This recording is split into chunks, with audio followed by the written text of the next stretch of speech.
sibuka emuva sibheke iqhaza elibanjwe umculo ekutheni abantu base-South Africa bathole inkululeko. Sibuka iqhaza elabanjwa omama uMiriam Makeba, sibuke obaba uHugh Masekela, sibheke ijeni yemambazo from iqala ngabo-1960 kuze kufike manje, sibone ilapho sibona khona ukuthi cha, umculo ubambe iqhaza elikhulu entweni yokuthi inkululeko sibe nayo la e-South Africa. So-ke si-encourage bonke abantwana abasilandelayo ukuthi abasebenze kanzima, bayiphathe kahle le nkululeko esesinayo.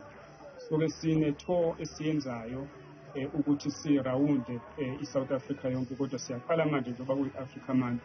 Okubalulekile kakhulu ukuthi as i-Ladysmith Black Mambazo siqale umkhankaso esiwubiza nge-Ladysmith Black Mambazo Mobile Academy, la besihamba khona i-South Africa yonke sithola i-talent, si-encourage abantwana ukuthi bazimisele kulokhu abakwenzayo, siphinde futhi sibagqugquzele ukuthi abazazi ukuthi bawubani, bazi ngamasiko abo. Sikhethe nje ukuthi sithathe ama-group lawa akwi-Mobile Academy ngoba lo mkhankaso siwuqale ngo-2018, sihambela ama-provinces ahlukene.